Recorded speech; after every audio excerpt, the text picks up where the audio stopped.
사랑의 달 5월을 맞이해서 사랑의 메시지를 전하고자 합니다.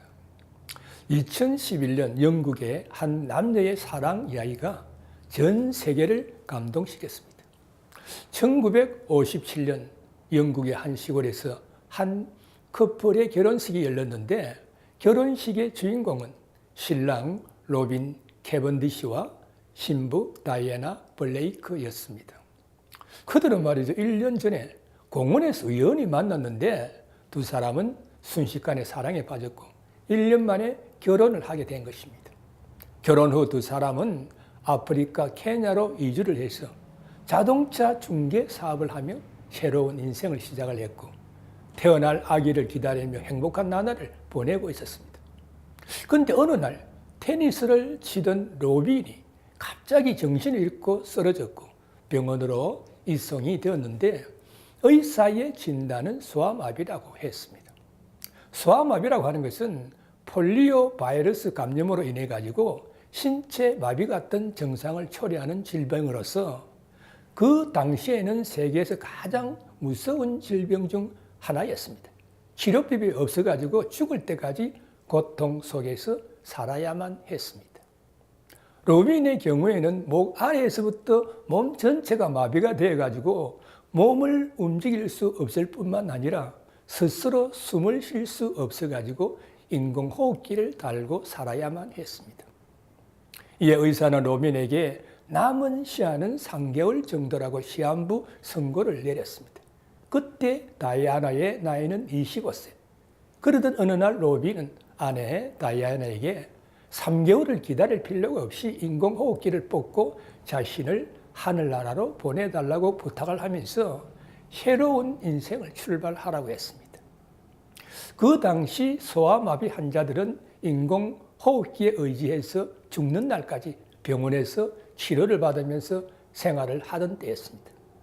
그러나 다이애나는 의사의 만류에도 불구하고 로빈을 데리고 영국의 집으로 돌아와서 함께 생활을 하면서 아들 조나단을 낳았고 정성을 다해서 남편 로빈을 간호했습니다.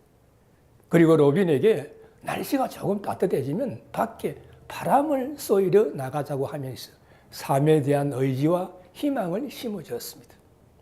그 일을 이루기 위해 가지고 다이애나는 로빈의 친구이자 옥스퍼드 대학 교수인 테디 홀에게 도움을 요청해 가지고 인공호흡기가 장착이 된 특수 휠체어를 개발했고 그 휠체어를 타고 외출을 하여 소아마비 환자 중 최초로 외출을 한 환자로 기록이 되었습니다.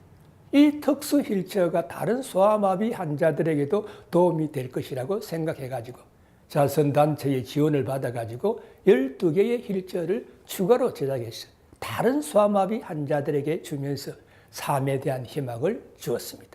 또한 그들에게 불가능은 없다는 것을 보여주기 위해 가지고 다이애나는 자동차를 개조를 해가지고 로빈을 태우고 세계를 여행했습니다. 이러한 다이애나의 응원에 그 후로 로빈은 머리의 움직임으로 기계와 난방기를 작동시키는 침대 개발에 도움을 주었습니다. 장애인 실태를 조사하여 영국 정부에 전달할 수가 있었는데 이에 장애인들의 삶을 질을 향상시킨 그런 공로를 인정받아가지고 1974년 로빈 캐빈디시가 영국 왕실로부터 대영 제국 훈장을 받았습니다. 그는 이 모든 영광이 아내 다이애나 덕분이라고 했습니다. 소아마비 진단을 받아가지고 3개월 정도밖에 살 수 없다는 시한부 인생이었지만 아내 다이애나의 사랑으로 소아마비 진단을 받은 지 36년이라는 세월이 흘러가지고 1994년 64세로 사망을 했습니다. 영국 최장수 인공호흡기 환자라는 그런 기록을 남겼습니다. 아내 다이애나는 고백하기를 결혼하면서 평생 함께 하기로 한 약속을 지키려고 했다고 했고 그 약속이 사랑의 기적을 만든 것이었습니다. 갑자기 소아마비에 걸린 목 아래로 전신이 마비된 남자 로빈 캐빈더시. 그런 로빈의 곁을 평생 지킨 다이애나의 사랑 이야기.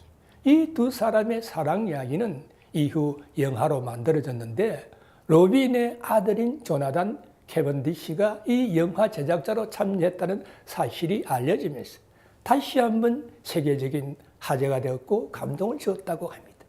절망적이고 힘든 상황에서도 서로를 지킨 로빈과 다이애나.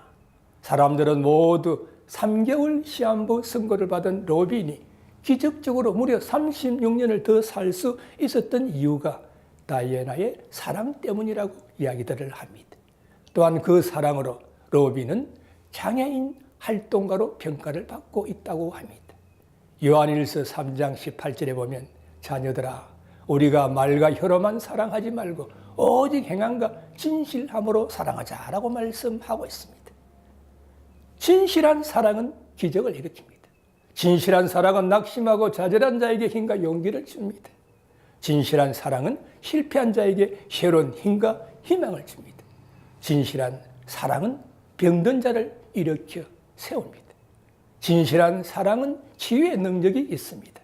우리 모두 사랑의 달 5월을 맞이해서 말과 혀로만 사랑을 외치는 것이 아니라 행함과 진실함으로 사랑을 실천할 수 있는 믿음의 성도님들이 되시기를 주님의 이름으로 축원합니다.